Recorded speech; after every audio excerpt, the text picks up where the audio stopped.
Every empire falls. That is certain, no matter how long they reigned and how far their rule stretched. From the Romans who ruled for over 1,000 years, to the Ottomans who spanned continents, and the USSR that changed the political landscape of the modern world. So is the empire we're living under today also crumbling? Yes. The key question is how fast. We have bounties beyond those known to the people of any other day. American democracy is obviously limping on both feet.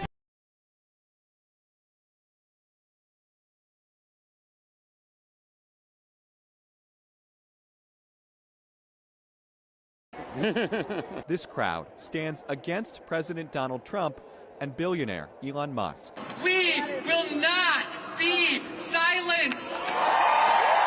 Their message is hands off. Hands off!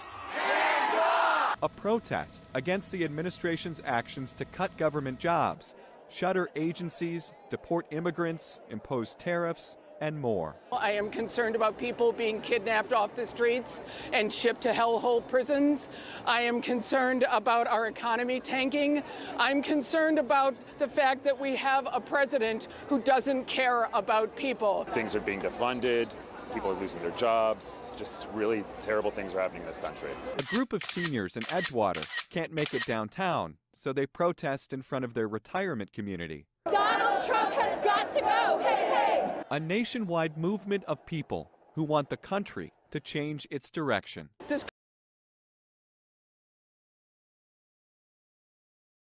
Where we are.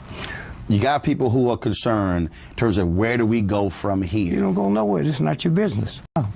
What do you say to that activist, to that young person, to that elder who is saying, okay, what do I do for the next 4 years? You can do nothing. You're not going to make 4 years. This country won't make 4 years. It's over. Now, when you say it's over, what does that mean? It means decline.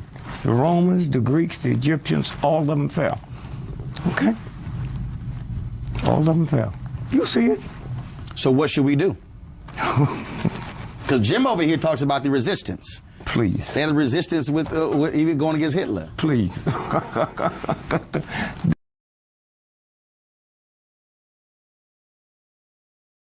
Will.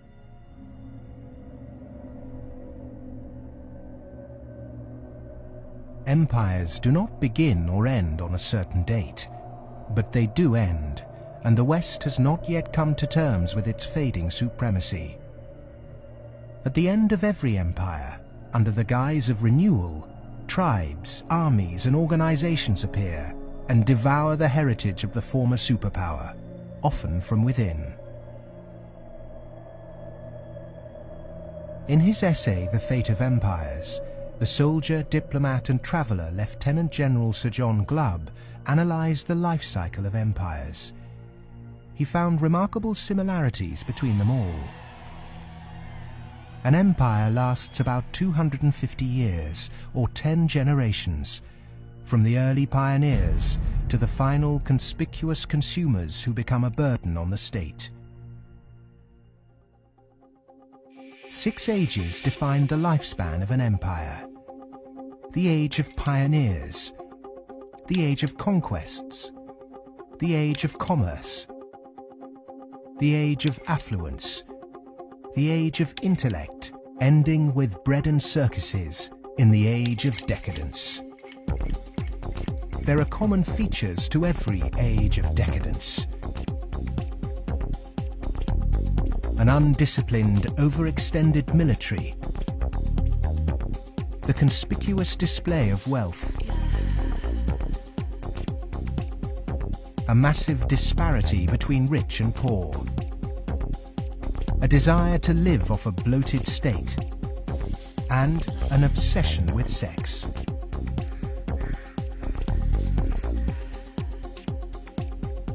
But perhaps the most notorious trait of all is the debasement of the currency. The United States and Great Britain both began on a gold or silver standard, long since abandoned. Rome was no different. So it started on a principle that was very sound, and it was on a silver standard. But as it corrupted further and further and further, the Roman denarius got to the point where it was basically a copper coin, and they learned how to plate, and it was washed in silver, and in circulation the plating came off. And at the end, all the senators that really did at one time represent the people only were interested in representing how much wealth they could steal at the top. Great empire wealth always dazzles, but beneath the surface, the unbridled desire for money, power, and material possessions means that duty and public service are replaced by leaders and citizens who scramble for the spoils. Historically, all the signs of the demise of empire are beginning to develop. Some are more trenchant than others. This current financial and economic crisis, that sort of thing always accompanies the demise of empire. The people of Rome were constantly being distracted by the gladiatorial events, and the politicians knew that they did this. Whenever there was unrest among the people, they had a huge event going on, and they created a new event with lots and lots of gladiators, and every day we're doing that. That is a common trait of declining empires. And so today in the United States, for example, you find a tremendous emphasis on all kinds of television programs that distract people from what's really going on. Sports is a big part of that, as it was in the gladiator times. In essence, we've been lulled into a lethargy, and we've accepted it. Just as our sports stars today earn vast sums, so did Roman charioteers. In the 2nd century, one by the name of Gaius Apuleius Diocles amassed a fortune of 35 million sesterces in prize money, equivalent to several $1 billion today. Strangely, perhaps, there's another profession that is disproportionately hallowed as an empire declines. The Romans, the Ottomans, and the Spanish all made celebrities of their chefs. And this again is typifying the end of an empire, where things were so great, we have this last oomph of momentum that we used to be great, and we felt great, and we don't feel it anymore. So everyone is out searching for it.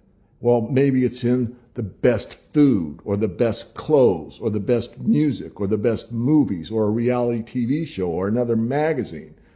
But you can never get enough of what you don't need. What you need is a strong moral conviction that is pervasive throughout the society, and integrity reigns. There's a vast apathy. There's a vast amoralism, even a political nature to it. That is to say, there are vast numbers of people who don't give a damn. And so there's this natural, I suppose, entropy. Any living organism, which an empire is, of course, over time dies. Question is, how does it die? Does it die in a violent cascade of events, or does it die over a long period of time? The baby boomer generation were born into this age of decadence. Perhaps unwittingly, they've broken the unspoken intergenerational contract. Through unfettered consumerism, spiraling house prices, and a desire for eternal youth, the baby boomers have squandered future generations' inheritance. My generation, the generation right after my generation, I think we forgot that little phrase in the preamble to our Constitution, which says, and our posterity. All of a sudden it became us, period. The baby boom generation, which I'm a part of, has gone and done the biggest misallocation of capital in the history of mankind. We have had cheap oil, or cheap energy is a better way to phrase it. We've had an abundance of ideas, and we have chosen a system and perpetuated it that is probably one of the worst ways to use the blessings that were bestowed upon us. And we are going to pay a price for that.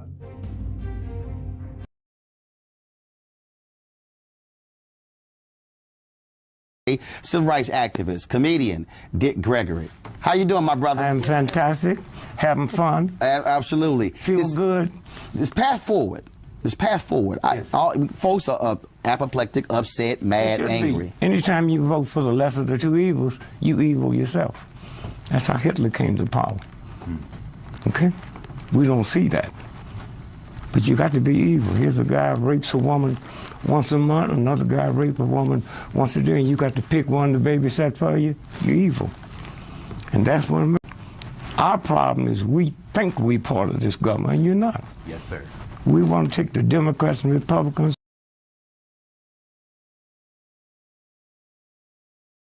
Clinton, Bush, and Perot, do you see anybody you have an interest in voting for?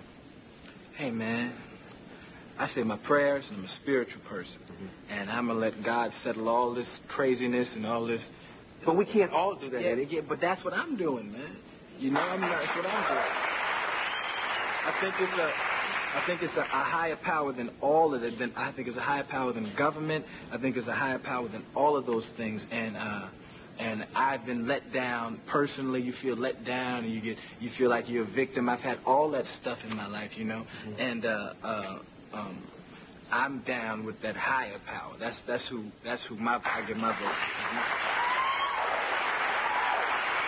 But isn't that kind of like being a slave on the plantation and just singing and saying, Lord will make a way? How you figure? Just sing. And like, Lord will make a way instead of whipping some ass for voting. But what's that going to accomplish by whipping some ass and voting? It will accomplish more than just praying. I think prayer must be accompanied by some kind of action. Oh, but see, that's if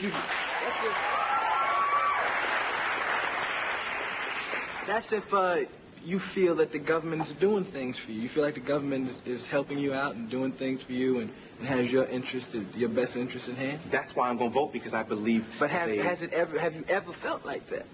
Have you ever felt? I'll just keep voting until I find somebody who has my interest. Wait now. But who's tripping then? If you just going down in the booth and pulling this lever, and I'm singing, who's tripping? Who's to say what happens when you go pull a lever and they say, oh yeah, we counted the votes and there's this and who knows what goes on, man? You got. I know, but you have nothing. Hey, Chief, you have nothing to do with any of it. Any of it. There's some cats that run this thing. I'm not doing this, and a lot of people are going to say, oh, he's crazy, and rock the vote and all that. But there are a bunch of cats that run this planet, and they just wait on the higher power to handle things. I mean, read your Bible. Read your Bible. Read your Bible. I read Revelations, they ain't say nothing about, thou shalt rock the vote.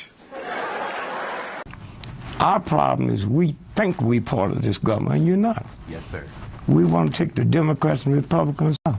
What do you say to that activist, to that young person, to that elder who's saying, okay, what do I do for the next 4 years? You can do nothing. You're not going to make 4 years. This country won't make 4 years. It's over. Now, when you say it's over, what does that mean? It means decline.